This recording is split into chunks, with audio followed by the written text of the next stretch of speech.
to eventually come to that point where like people are just like, oh cool, I spent $500 on Ragmon this season. I didn't play too well. I only got 250 back, but I had so much fun Yeah. and I'm good, That's right? that, Like, that's Yeah. that's agree? where things are going. Like I do believe it. I see myself doing it anyway. Like I'll expose myself to ecosystems with no real direct intention to being the best. Like a lot of the time I don't have the timeshare for it anyway, but I'd like to be represented. So like the identity factor of it, like I like to have certain axes to play with because that gives me some kind of, you know, it fires off some kind of reward for me. It's like, oh, it's cool that I'm rocking these axes, bro. Like this is a full collector team, and so You know, those things already do exist. And like a kid who's playing Fortnite who spent $50 this year on skins, and he's fucking trash.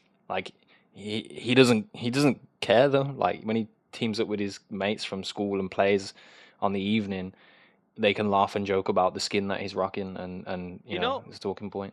you know where we went wrong in Web3? Where? We went wrong where when like we try to make NFTs just be like the almighty, all-powerful thing, and like just being like, yo, yeah, NFTs gotta get stronger and stronger and stronger. You know? I feel like one thing I learned and I like for example, Parallel, right? And you see people posting about it. Like their NFTs are more so like amplifiers for rewards, right? So what if like these games just where we went wrong was like instead of making the NFTs just the strongest thing, like why not just make the game accessible, make the game fun, right? Let everybody be able to play. Use the NFTs as amplifiers for rewards, which is directly Kind of like what correct TMA's doing though. connected to like Sir, are you talking about Forgotten Universe, sir? Yeah. yeah. Okay, so the thing about TMA is like the game is hard to bring people together. Yeah. Like I like I games don't these want to days play that on a game whole. without a team. Like that's a Yeah, yeah, fact. yeah. Yeah. That, I, Like I think that's a problem. So like a team games, like they need to already have like an insane IP to start with, right? mhm. So if they're like close to launching a token and like doing all these things and they're doing it without like already the gigantic player base, it's like not the easiest thing in the world to do, Yeah. right? Like timing your NFT launches, timing your token launches and everything is like important and it should be different according to like what game that you are. So Yeah. if you're a game where you play one on one, that's a lot easier to execute on, Yeah. right? Because you only need two players to play a game. Yeah. So I think like the idea, so with Axes, for example, the metamorphosis, why does everybody love it? The Mystics always existed. Everybody hated Mystics. Every Mystic owner was like, this is trash, this is trash, this is trash.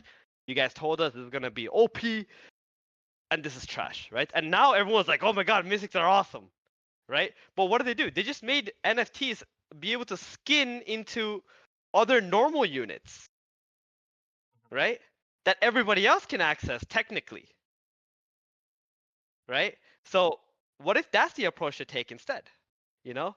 And like we don't have to live up to these NFTs being worth $100,000 and like making them $100,000 powerful unit, right? Maybe that was like also a mistake in like the approach. It's like $100,000 powerful unit doesn't mean that you should just auto win every game, but you should have like other benefits that maybe aren't directly connected to like your win rate, but gives you access to like what Mystics do, just be able to morph into all these other units that other people would normally have to pay for.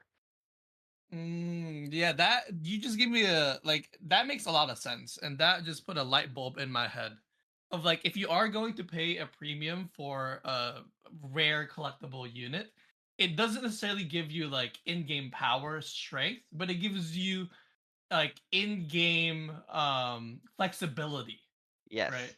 Like the Yes. flexibility of being able to do whatever you want with it. If the meta does change, you can morph it and tune it Yeah. to that meta. And That that Yeah. comes with token sinks as well. So yeah, it's yeah, which comes with token sinks too. So I think that makes a lot of sense. Yeah, something that's more than like something that other players can access for like 20, $30, right? But you can just do and you can just do it all the time, right? Is a lot better than just being 100x or 20x stronger than the guy who paid something for $20, you know? yeah. Yeah. Like that, I think that's how we create like a balanced game, a balanced economy, and something people enjoy playing. We gotta break the walls of like the pay to win as much as we can. Try to like cap spending closer to like $400 to $500, and like create more, revenue sharing when those games become bigger, because people can own $400 to $500 into a game if they really want to compete. And if they can't, then you just get somebody else to like stake for you, Yeah. right? And go and play. And someone can buy like a lower package at like maybe $50 or $20, right? Like we got gamers buying starter decks and playing games for fun, right? Like what people need is an easier way to get what they need to start up the game without them having to like we gotta like cut out the information gathering part somehow. Make it easier for the players. Just Yep. hand them what they need to play and just tell them to go and play. Yeah. Yeah. What That I saying, agree with fully, bro. It's the initial onboarding. And I think like a lot of the games that are lacking right now in our ecosystem is like a fully fleshed out in-game beginner tutorial that like sucks people in. And I can speak on this. I know like some of you guys had a lot of trouble with Lumiterra, right? And I'm not here to bash on them, but it was a lot of information gathering that you need to do outside of the game before you played the game. And I think Right. that's like such a huge pain point of the community. And I know I was hearing it from Gila, I was hearing it from the guys at Moku, from like Kami and Kirika, and it was that initial information gathering that if you fucked up your first day or your first 2 days, it just completely messes up your experience as a whole. Yeah. It's also that Web3 nature makes it so you want to gatekeep information. Yes, that is right? true. That is true. Because you know that there's financial losses when you share information. Yeah. So because of that, people don't want to tell you how to get good or whatever, and so that directly hurts.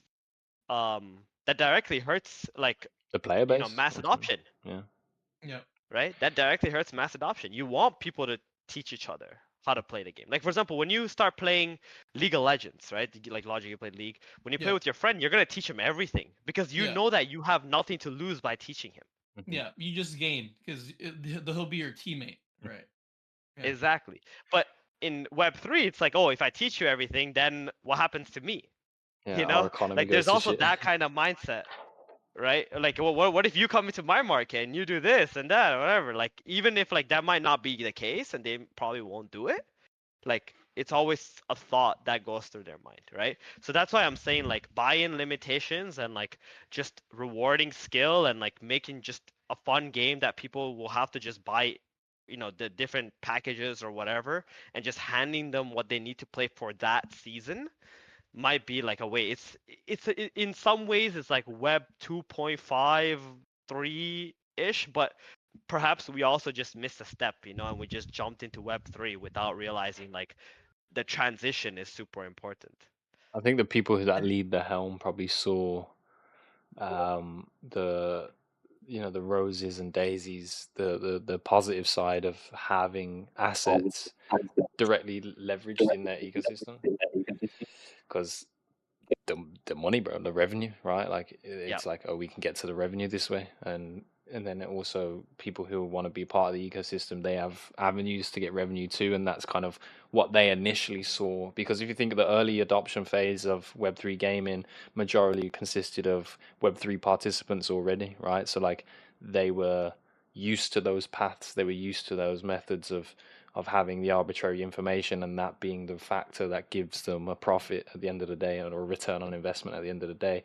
And the games probably look towards that, as we need to facilitate that, because though that's our participant basis. Whereas now we're trying to transition to, yeah, you still want those people to be in your ecosystems and participating, but we actually want mass adoption. So those actually aren't the higher percentage of onboarding that you want to focus on, right? Like you want to onboard different types of people now, and it's like, what if you're still feeding into the minority, even though the minority can come with a large financial support? Like, is it sustainable? Is it gonna last? Eventually, you're gonna have to make the pivot anyway, right? So Yeah, but this is Exactly. the beauty of the industry, right? Because an emerging industry, these pain points exist. People are gonna Yeah. either adapt or die. So It's like a, and